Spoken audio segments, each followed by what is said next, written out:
Shalom, Hebrews and Shebrews. Welcome to the channel. I'm Oilfield Disciple, and we're going to get our daily reading done today. 2 Samuel chapter 20 and Romans chapter 10. It's a weird time with it.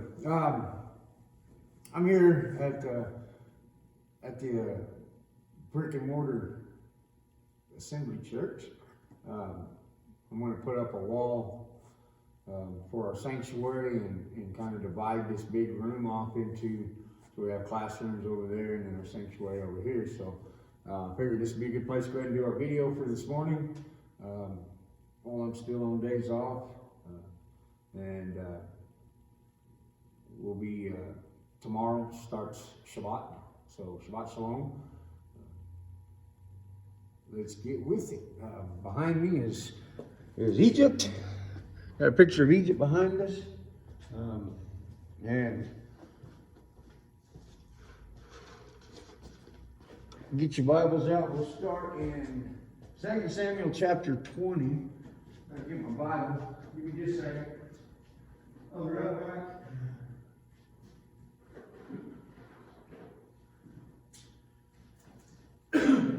2 Samuel chapter 20.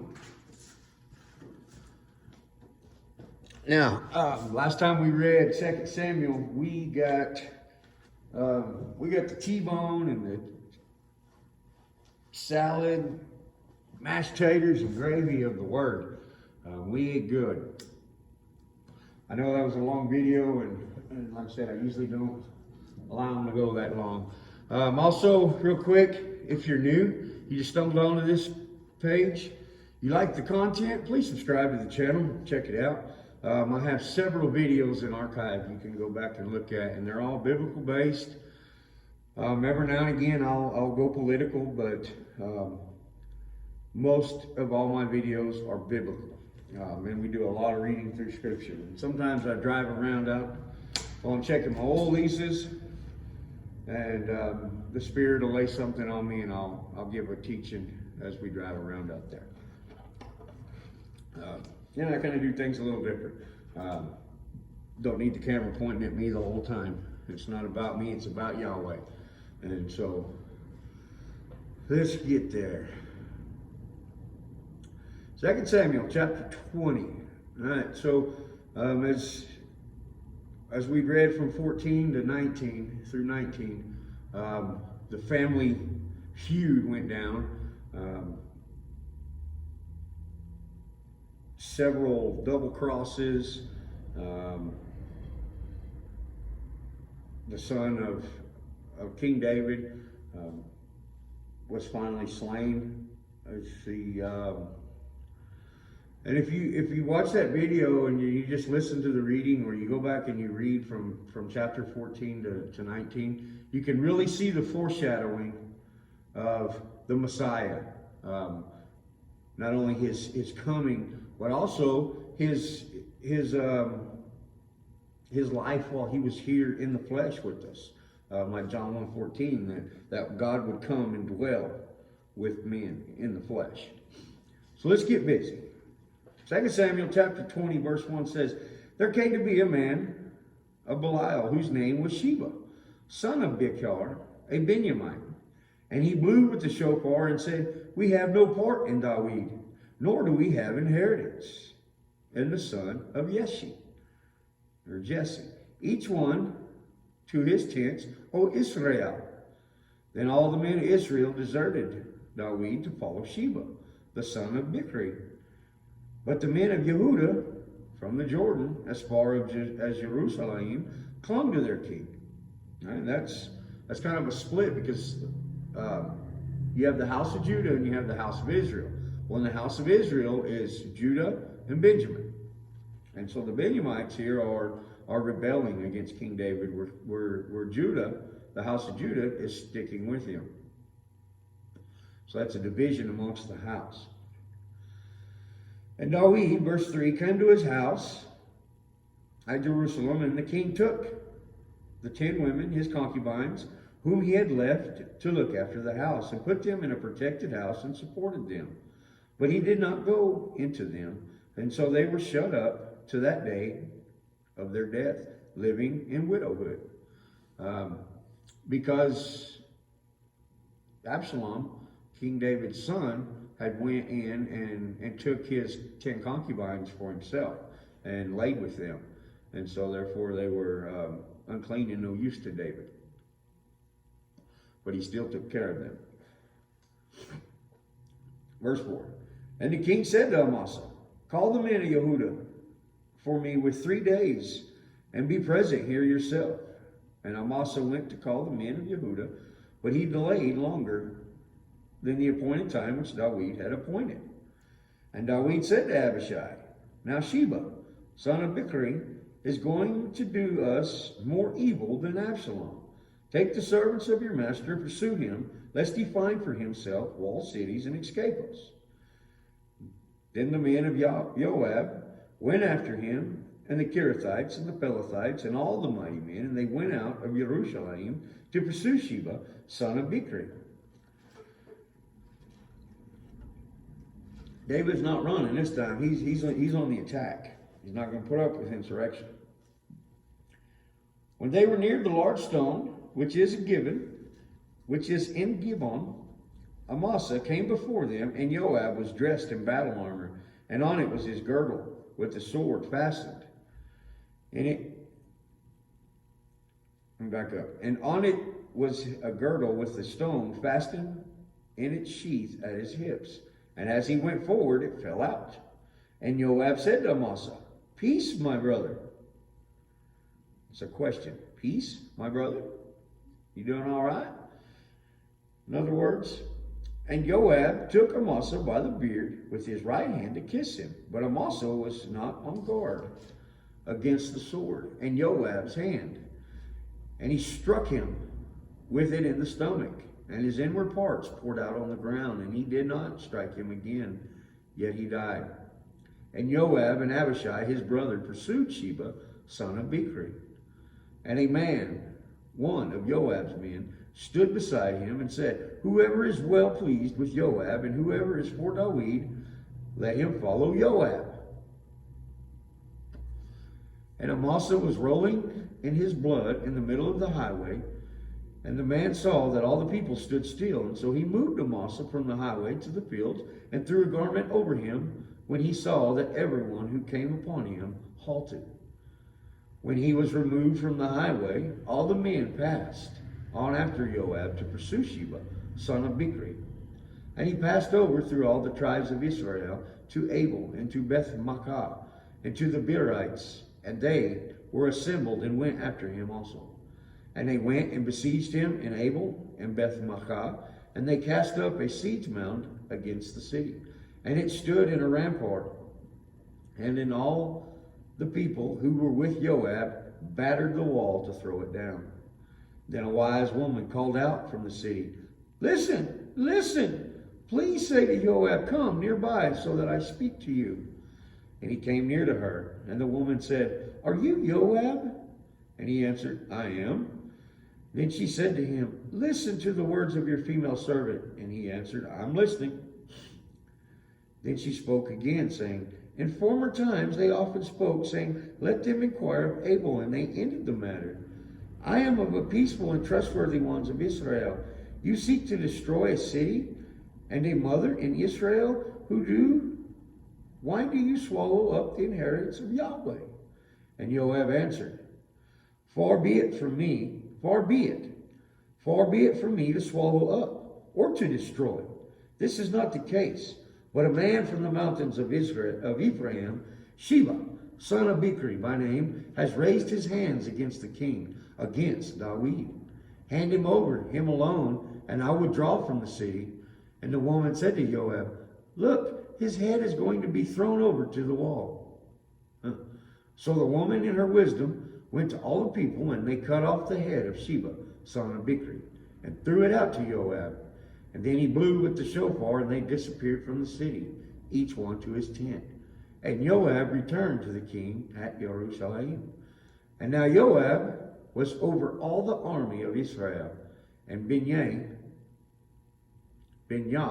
son of Jehoiada was over the Kirithites and the Pelethites, and Adoram was over the compulsory labor, and Jehoshaphat, son of Ahilud, was a recorder, and Shewa was scribe, and Zadok and Abiathar were the priest, and Ira the Yairite was the priest to David. So the woman of the city is like, we ain't turning up my house. You want this dude? We'll give him to you. And so her and the city people, they tossed his head over. They took his head. That's part of being blessed by the Most High. That even in those situations, you don't have to destroy it all.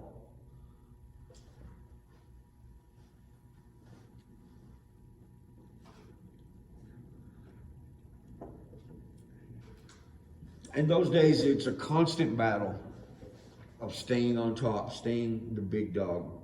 I've actually read about lion, what are they called? Lion prides. When the male lion that leads the pride becomes old and one of the younger ones challenge him and beats him in battle, then the lion that once ruled is thrown out of the pride to fend for himself. And lions are very, very, not only territorial, but they're close knit. A male lion will mate with his female pride lions for life until he's overthrown. And so that's a lot of what these kingdoms had to go through in these days of if you didn't have an heir and a son to come up behind you and keep your design for the kingdom at hand, then you wind up with what we're seeing with David. Not only is his son starting to overthrow him, but it's caused division throughout the whole land of Israel. And now he's got others trying to rise up and take power and take control. And we'll see how that works in as we continue to read on. So let's go to Romans chapter 10 for this video if it's too long. Romans 10. Not too long. Yesterday, we looked at how the Torah still operates in our lives today without us being crushed by the weight of it. And so we're going to continue on here. If I got time, I may go in and go ahead and we'll read 11. We'll see. Chapter 10, verse 1 says, "Truly, brothers, my heart's desire and prayer to Elohim for Israel is for deliverance. For I bear them witness that they have an ardor for Elohim, but not according to knowledge. They have an understanding and a love for God." Or they have a love and a desire for God, but they don't have an understanding of God. I see that in our culture, very prevalent today. Many people claim to be Christians, claim to be followers of God, yet they don't have a clue of the entirety of God because they don't seek it out. Verse 3, and this is the same thing that Paul is dealing with these Roman converts. And when I say Roman converts, those who are under the rule of the Roman Empire at this time. Some are Jews, some are Goyim. Verse 3, "For not knowing the righteousness of Elohim and seeking to establish their own righteousness, they did not subject themselves to the righteousness of Elohim." Now the righteous is blamelessly walking in the ways and the commands of Yahweh. If you read Luke 1:6, what's that priest? Zechariah and his wife says they walked blamelessly in the ways of Yahweh. They were righteous. Yahweh says that Abraham was accounted righteous because Abraham kept the commands and statutes of Yahweh. David was a man after Yahweh's own heart, after God's own heart. He kept the commands and statutes of Yahweh. And when he broke them, or he was in sin or in error, he immediately repented. This is what Paul's trying to say. Y'all have decided what is right and wrong. Y'all have decided the morals rather than allowing God to define the morals for you. And it's going to get you in trouble. It's the same thing we do today. Verse 4, for Messiah is the goal of the Torah, unto righteousness to everyone who believes. For Moshe writes about the righteousness which is of the Torah, and the man who does these shall live by them. Wa'ikra 18:5, Leviticus 18:5. But the righteous, you know what? Leviticus 18:5 defines righteousness as well. Verse 6, but the righteousness of faith speaks in this way.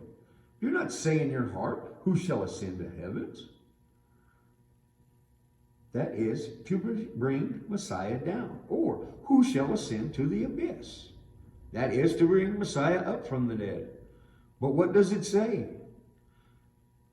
In Devarim, chapter 30, verse 14, it says, the word is near you, in your mouth and in your heart. That is the word of belief, which we are proclaiming. I would put a little note beside verse 8 for Deuteronomy 30, verse 14. That if you confess with your mouth the Master Yeshua and believe in your heart that Elohim has raised him from the dead, you shall be saved. Paul's giving you a simple command right there, a simple description and understanding that you must believe that Messiah was on earth. He lived a sinless life. He took upon all the sins of all mankind, died on the cross, and then was raised from the dead, defeating the dead, fulfilling all the law and the prophets. Verse 10, for with the heart one believes unto righteousness, and one confesses with the mouth, and so is also saved. Because the scripture says, whoever puts his trust in him shall not be put to shame. Isaiah 28, verse 16. Verse 12, because there is no distinction between Yehudi and Greek. There's no distinction between Jew or Greek, Jew or Gentile. For the same master of all is rich to all those calling upon him. For everyone who calls on his name, on the name of Yahweh, shall be saved. Joel 2:32. Right? It's really simple.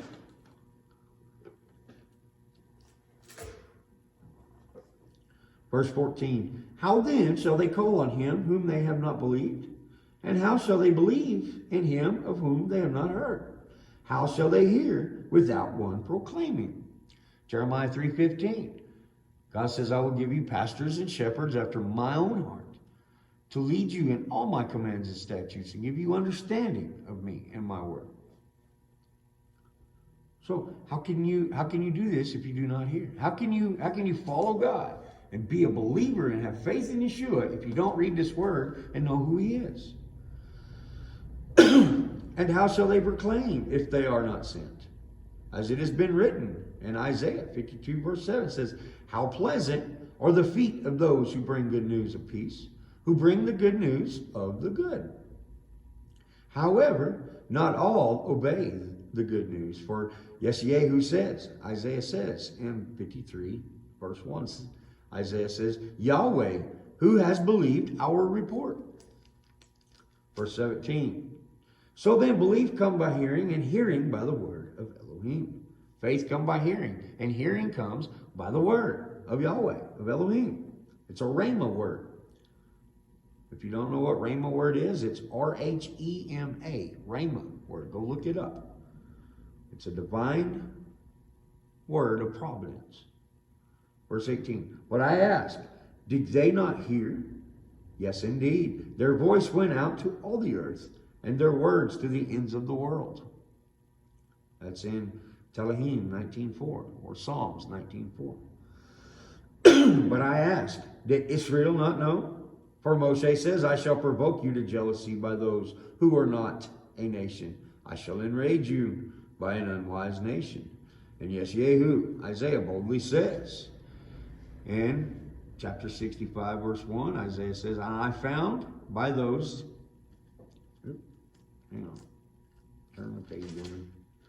I was found by those not seeking me. I was made manifest to those not asking for me. That's God speaking about us, the Gentiles, who are about to become Israel when we are grafted in. In Israel, he says, all day long I have stretched out my hands to disobedient and a back-talking people. Stretched out my hands to a disobedient and stiff-necked people. He continues to ask us.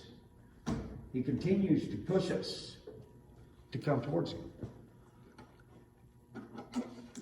Some of us are hard-headed and have to go through a whole lot of trial and tribulation, a whole lot of hardships before we surrender and come to the understanding and truth and knowledge. Part of it, the problem is that we listen to those who are giving us false information, misinformation. It's like now, I'm trying to find all this information out on what's going on around the world, or, you know, and when I say world, the nation here. There's so much information out there that I may listen to 6-7 hours of lies and deceit and junk before I can get a little bit of truth. I have to be careful and guard my ears as doing so, but as a good shepherd over my flock, I have to be well-rounded, not only in the scriptures, but also in what's going on in the world, so we're not blindsided or wiped out. You know, like King David, he's constantly being attacked by someone wanting his throne, wanting his crown. And David's always got to be vigilant. He can't just sit back and say, God's got this. It's all in God's hands. It is. I get that. It is, and I'm not denying that.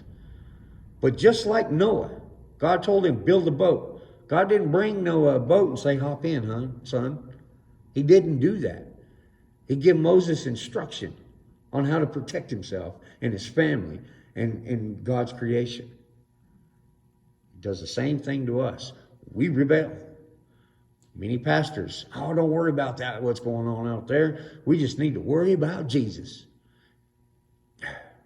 We just need to seek the Master, Yeshua, with all our heart. By reading that word, it'll tell us how to, without being foolish and without being deceived. Y'all be blessed, be encouraged, and always be frustrated. The soul-filled disciple. I will catch you on the next reading. Subscribe to the channel if you haven't subscribed. Share these videos. Share them everywhere, please. And I got my emails up on yesterday's description. My new email for question, answers, comments, if you don't want it public. And I'll do the same on this video. I'll